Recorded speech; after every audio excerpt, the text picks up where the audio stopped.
سلمان صاحب، ہم نے دیکھا کہ جلد الیکشن کے حوالے سے یک زبان رہے پاکستان پیپلز پارٹی اور پی ٹی آئی، پھر لیول پلینگ فیلڈ کے حوالے سے بھی ان دونوں کے تحفظات کچھ حد تک ملتے جلتے ہیں. کیا یہ دونوں ہاتھ ملا سکتی ہیں پارٹیاں؟ دیکھیں، جہاں تک کہ جلد الیکشن کی بات کی ہے تو وہ بات ان کی اس لیے نہیں چلی تھی کہ مشترکہ مفادات کی کونسل میں جب فیصلہ ہوا مردم شماری کا اور مردم شماری کی بنیاد پہ حلقہ بندیاں ہونی تھیں، اس پہ ان کے چیف منسٹر کے بھی دستخط تھے، ان کے فیڈرل منسٹرز کے بھی دستخط تھے. اب آج کی صورتحال میں اگر وہ پہلے مفاہمت کی بات کر رہے تھے، پھر اتحاد کی بات کر رہے تھے، آج جو پاکستان کی موجودہ صورتحال ہے، آپ سے میں یہ سوال کرتا ہوں کہ کوئی پارٹی بھی اس کیفیت کے اندر پی ٹی آئی کے ساتھ ملنے کے لیے تیار ہوگی؟ اور خاص طور پہ پیپلز پارٹی وہ جو 16 ماہ کی حکومت کی بات کی جا رہی ہے، 16 ماہ کی حکومت میں پیپلز پارٹی شامل تھی. بلاول بھٹو زرداری پاکستان کے فارن منسٹر تھے، بلکہ میں اگر یہ کہوں کہ یہ پروجیکٹ خود آصف زرداری صاحب نے کہا کہ میں نے شہباز شریف صاحب کو پرائم منسٹر بنایا تو ذمہ داری پوری لینی پڑے گی. میں نہیں سمجھتا یہ بات درست ہے کہ یہ کوئی بات بنتی نظر نہیں آ رہی، اور اس لیے نہیں بن رہی کہ میں نے کل بھی کہا تھا کہ پولیٹیکل پارٹیز کے پاس بڑے ایشوز نہیں ہیں. کیا وہ اس طرح وقت گزاری کریں گے کہ جی ہم ان سے بھی مل سکتے ہیں؟ اور جس چارٹر آف ڈیموکریسی کی بات کر رہے ہیں، جس چارٹر آف ڈیموکریسی پہ 2 بڑی پارٹیز نے اتفاق رائے کیا تھا، دستخط کیے تھے، اس میں بڑا پوائنٹ کیا تھا کہ چور دروازے استعمال نہیں ہوں گے، کسی سے سیاست سے بالاتر ہو کے وہ تو چارٹر آف ڈیموکریسی میں 4 ماہ کے اندر ہی لندن کے اندر ہی بات چیت ہو گئی تھی. تو میرا خیال ہے بلاول بھٹو زرداری صاحب پیپلز پارٹی کے اس وقت چیئرمین ہیں، وہ پاکستانی قوم کو یہ بتائیں کہ ان کے پاس کیا ایشوز کا حل ہے. اور آپ وہ جو بار بار کہہ رہی ہیں کہ پنجاب کے اندر پیپلز پارٹی، میرے خیال میں جو پیپلز پارٹی ہے وہ تو مخدوم احمد محمود ہے. تو مخدوم احمد محمود صاحب پاکستان مسلم لیگ نون میں ہوں، کاف میں ہوں یا پیپلز پارٹی میں ہوں، یہ ہوتا ہے کہ جب آپ کی گرپ ہوتی ہے نا اپنے حلقوں میں تو بارگیننگ پوزیشن ان کے ہاتھ میں ہوتی ہے. تو مخدوم احمد محمود صاحب اور ان کے بیٹے تو الیکشن جیتتے ہیں. اب وہ پیپلز پارٹی کے ٹکٹ پہ آئیں گے تو وہ تب بھی جیت جائیں گے. تو پیپلز پارٹی نہیں جیت رہی. اور پنجاب کی جو ریالٹی ہے، مقابلہ کس کے درمیان ہو سکتا ہے؟ پاکستان مسلم لیگ نون میں اور پی ٹی آئی کے درمیان مقابلہ ہوگا. دیکھیں کیسے بھی حالات ہوں، میں آگے بھی یہ بات کہتا ہوں کہ مشکل صورتحال کے اندر سے راستہ پولیٹیکل پارٹیز نکالتی ہے. یہی معاملہ 2018 میں پاکستان مسلم لیگ نون کے ساتھ تھا. ان کے خلاف بھی مقدمات تھے، ان کی لیڈرشپ بھی جیل کے اندر موجود تھی. انہوں نے ڈٹ کے الیکشن لڑا تھا، اور پنجاب میں جو رزلٹس آئے تھے وہ بڑی اکثریتی پارٹی تو پاکستان مسلم لیگ نون تھی. اور پھر وہ جو ہوتا ہے داؤ لگا کے تو وہ پی ٹی آئی کی حکومت بن گئی.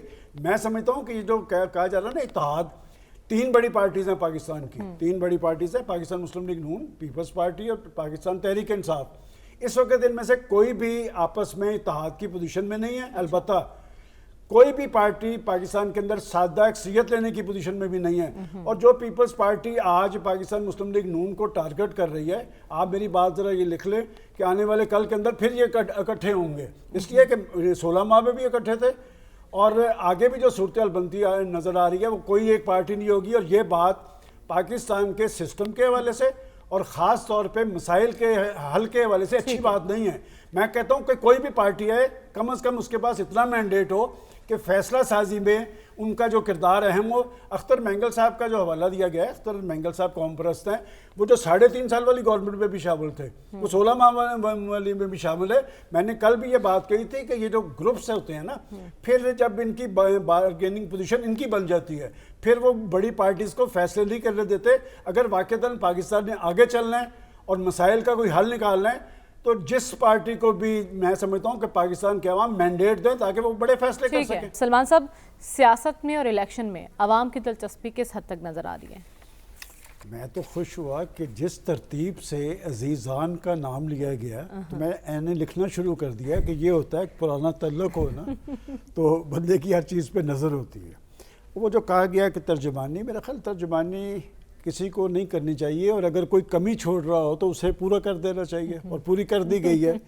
اسے مارکیٹنگ کہتے ہیں. جہاں تک آپ نے کہا کہ پاکستان کے عوام میں الیکشن کے یہ ہے ویلڈ کویسچن کہ دنیا کے جمہوری معاشروں میں جب انتخابی عمل شروع ہوتا ہے کہ گہما گہمی نظر آتی ہے.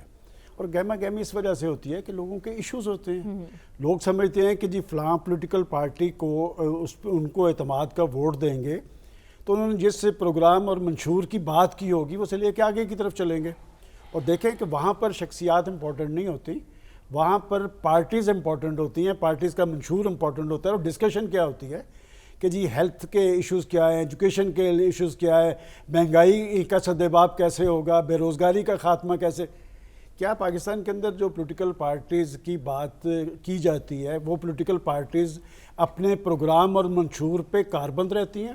یہ صرف ایک کتابچہ ہے, اور اگر آپ اس کتابچہ کا بھی تقابلی جائزہ لیں تو 90% ان سب کی شکیں ایک طرح کی ہیں. مثلا میں نے ایک دن نوٹ کر رہا تھا کہ ڈسٹرکٹ گورنمنٹ سسٹم ہر پارٹی نے شروع کیا ہے کہ ہم یکسوئی اور سنجیدگی سے ڈسٹرکٹ گورنمنٹ سسٹم بحال کریں گے, اس کو بااختیار کریں گے, اس کے الیکشن کروائیں گے.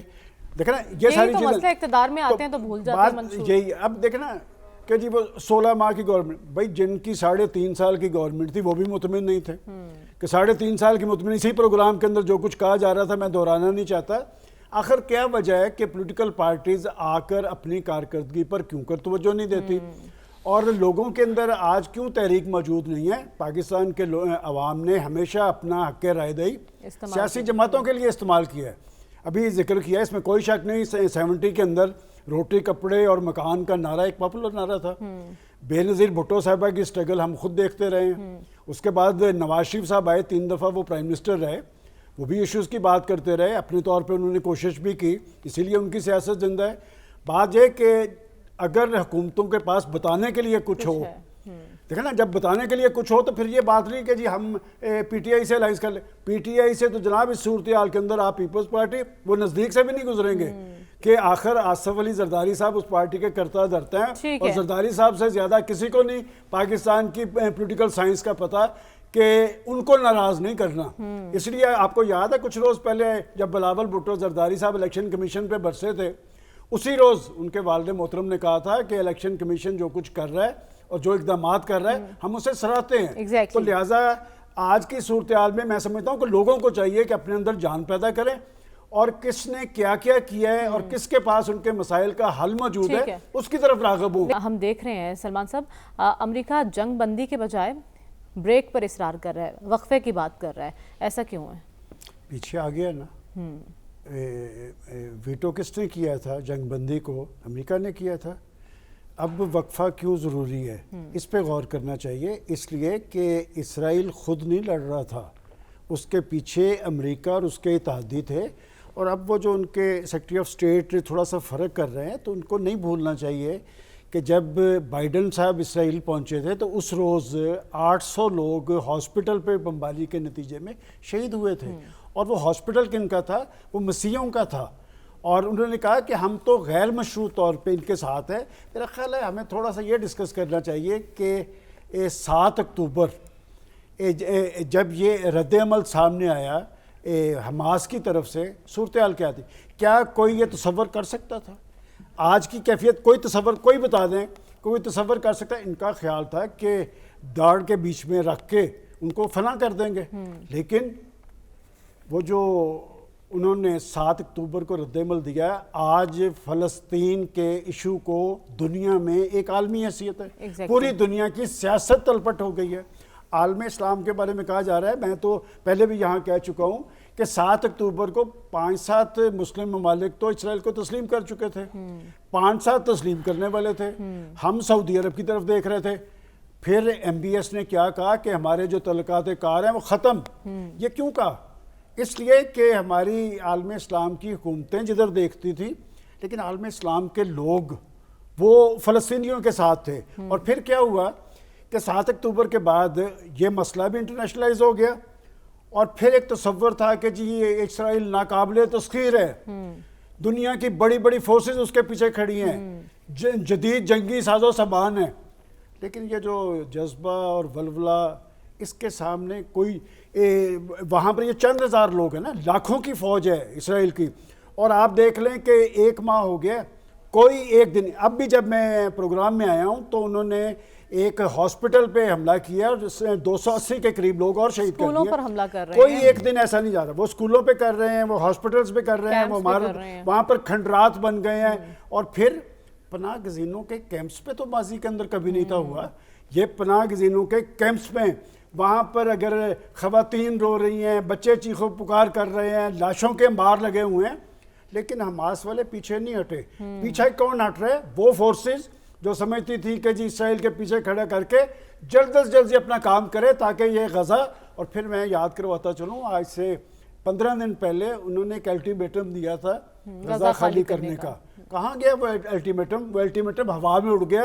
یہ سبق ہے سب کے لیے کہ بات ہے جب قوموں کے اندر جان ہوتی ہے نا تو پھر کوئی اس پہ غالب نہیں آ سکتا. اور میں سمجھتا ہوں دیکھیں ہمارے بھی پچھلے 24 گھنٹے کے اندر واقعات ہوئے ہیں, لیکن ہماری فوج پرعزم ہے, اس لیے کہ ایک دہشت گردی کے خلاف اس نے ایک تاریخ رقم کی ہے, اس لیے کہ ہمارے جوان شہید ہوتے ہیں تو دوسرے اس کی جگہ کھڑے ہوتے ہیں. میں نے آج تک نہیں دیکھا کہ ہماری فوج کے اندر کوئی مایوسی کی لہر آئی ہو کہ پاک سر زمین کا تحفظ ان کے ایمان کا حصہ ہے, جذبہ ایک ولولہ ہے. تو یہی بات ہے حماس کے اندر موجود ہے کہ حماس نے ایک تاریخ رقم کر دی ہے, فلسطین کو بین الاقوامی ایشو بنایا ہے, اور عالم اسلام کو بھی میسج دیا ہے کہ آپ اربوں خربوں کے وسائل رکھنے کے باوجود اگر آپ پہ تسلط اسرائیل کا قائم ہے تو کھڑے ہو.